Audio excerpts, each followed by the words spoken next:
अगर मैं आपसे कहूँ पैसा बनाने का राज मैथ्स नहीं माइंडसेट है तो अगर मैं कहूँ कि एक स्कूल टीचर बैंक के टॉप एग्जीक्यूटिव से ज़्यादा अमीर बन सकता है तो शॉकिंग लग रहा है ना। लेकिन यही सच है। आज हम बात करेंगे एक ऐसी किताब के बारे में जो पैसे समझने का पूरा तरीका बदल देती है। The psychology of money by Morgan Housel. अक्सर हम सोचते हैं कि पैसा सिर्फ उन लोगों के पास होता है जो ज़्यादा कमाता है, लेकिन इस किताब का एक सिंपल मैसेज है। पैसा बनाना एक स्किल है, लेकिन पैसा संभालना एक माइंडसेट गेम है। इस वीडियो में मैं आपको 10 ऐसे प्रिंसिपल बताऊंगा जो आपके पैसा देखने का नज़रिया बदल देंगे। और सबसे बड़ी बात, ये प्रिंसिपल हर किसी के लिए काम करते हैं, चाहे आप स्टूडेंट हो, जॉब करते हो या बिजनेस चला रहे हो। Point number 1। सबसे पहला पॉइंट, अमीर होना ज़्यादा कमाना दोनों अलग अलग चीज़ें हैं। मॉर्गन एक सिंपल एग्जांपल देते हैं रोनाल्ड रीड का। एक जैनिटर जो अपनी पूरी नॉर्मल लाइफ सैलरी पे काम करता रहा, लेकिन रिटायरमेंट पे उसके पास $8 मिलियन का वेल्थ था। कैसे? सिंपल, उसने अपने खर्चे कम रखे, बचाया, इन्वेस्ट किया और टाइम को अपना दोस्त बनाया। मतलब अगर आप ज़्यादा कमा रहे हो लेकिन सारा पैसा खर्च कर रहे हो तो आप अमीर नहीं, बस हाई इनकम वाले गरीब हो। Point number 2, power of compounding.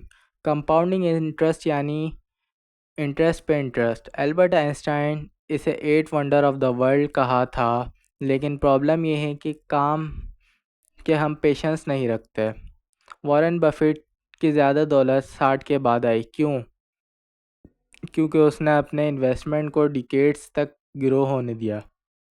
सोच के देखो, अगर आप 20 साल की एज में ₹5000 माहाना इन्वेस्ट करते हो और 10% एनुअल इंटरेस्ट रिटर्न मिलता है, तो 60 साल की एज में आपके पास 10 करोड़ से ऊपर होगा, सिर्फ इसलिए क्योंकि आपने अपना टाइम अपनी तरफ रखा। Point number 3, save more than you can think. लोग पूछते हैं मुझे कितना सेव करना चाहिए। सिंपल आंसर, जितना आप सोचते हो उससे कहीं ज़्यादा। ज़िंदगी अनप्रिडिक्टेबल है। जॉब लॉस, मेडिकल इमरजेंसी या अनएक्सपेक्टेड अपॉर्चुनिटी सेविंग आपको फ्रीडम देते हैं, और ये फ्रीडम की फीलिंग सैलरी के नंबर से ज़्यादा सेटिस्फाइंग होती है। Point number 4, luck and risk दोनों ही रियल हैं। बिल गेट्स ने कहा मैं अमीर हुआ क्योंकि मैं एक अच्छे स्कूल में गया जहां कंप्यूटर था, लेकिन ये लक थी। लेकिन उन्हीं के एक दोस्त जो इक्वली टैलेंटेड थे एक एक्सीडेंट में मर गए, ये रिस्क थी। लेसन, अपने सक्सेस पे ओवर कॉन्फिडेंट मत हो और फेलियर में ख़ुद को अंडरएस्टिमेट मत करो। लक और रिस्क हमेशा बैकग्राउंड में काम करते हैं। Point number 5, never compare your journey. अक्सर हम अपना पैसा दूसरों से कंपेयर करते हैं, लेकिन हर किसी की स्टार्टिंग पॉइंट, लक फैक्टर और रिस्क लेवल अलग होता है। आप अपने अपने नेकबर को देख के सोचोगे वो ज़्यादा कमा रहा है, लेकिन आप नहीं जानते कि उसके ऊपर कितना डेप्थ है। Focus on your game. Point number 6, control your ego. ज़्यादा पैसा अर्न करके ज़्यादा खर्च करना ईगो का ट्रैप है। रियल वेल्थ वो होती है जो आप देख नहीं सकते। Investment, asset, saving.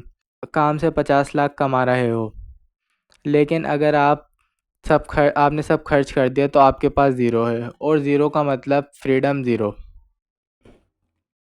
Point number 7, freedom और लग्जरी। हर इंसान का अल्टीमेट फाइनेंशियल गोल एक ही होता है कि अपने लिमिट को कंट्रोल। लग्जरी चीज़ें थोड़ी देर के लिए अच्छी लगती हैं, लेकिन अपने टाइम का मालिक बनाना प्राइसलेस होता है। फ्रीडम का मतलब है कि आप डिसाइड करो कब काम करना है, कहाँ रहना है और किसके साथ टाइम गुजारना है। Point number 8, long term thinking. Investing का असली मैजिक तब होता है जब आप शॉर्ट टर्म मार्केट उथल पुथल को इग्नोर करते हो। मार्केट गिरती है, मत घबराओ। मॉर्गन कहता है प्लान करो कि आप गलती करोगे, फिर भी सरवाइव करने का सिस्टम बनाओ, यानी पोर्टफोलियो में सेफ्टी मार्जिन रखो, इमरजेंसी फंड रखो। Point number 9, reasonable not extreme. कुछ लोग एक्सट्रीम सेविंग मोड में चले जाते हैं, लाइफ एंजॉय ही नहीं करते, और कुछ लोग एक्सट्रीम स्पेंडिंग, फ्यूचर इग्नोर कर देते हैं। बैलेंस रखो, पैसा एक टूल है, use wisely. Point number 10, you will never feel enough. एक स्टेज आती है जब हम कितना भी कमा लें हम सेटिस्फाई नहीं होते। ये नेवर इनफ ट्रैप है। सॉल्यूशन, अपनी डेफिनेशन को इनफ क्लियर करो, वरना आप हमेशा रेस में दौड़ते रहोगे बिना फिनिश लाइन के। तो ये थी द साइकोलॉजी ऑफ मनी के 10 लेसन। अब आपसे एक सवाल है कि आप इनमें से कौन सा लेसन आज अप्लाई करोगे।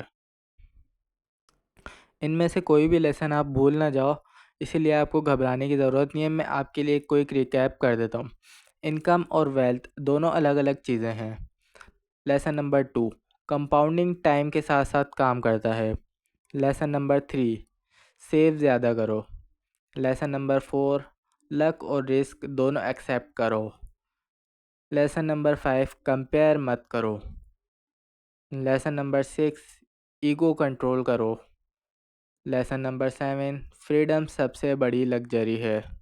लेसन नंबर 8, लॉन्ग टर्म सोचो। लेसन नंबर 9, बैलेंस रखो। लेसन नंबर 10, इनफ डिफाइन करो। पैसा समझने का सिर्फ नंबर्स का गेम नहीं, ये एक सोच गेम है। अगर आपका माइंडसेट नहीं है तो पैसा हमेशा आपके साथ रहेगा। अगर आपको ये वीडियो पसंद आई तो सब्सक्राइब करो और अपने दोस्तों के साथ शेयर करो, और कमेंट में बताओ कौन सा लेसन आपको सबसे पावरफुल लगा। मैं मिलूँगा आपसे अगली वीडियो में और नई बुक समरी के साथ। जब तक के लिए पैसों से दोस्ती करो।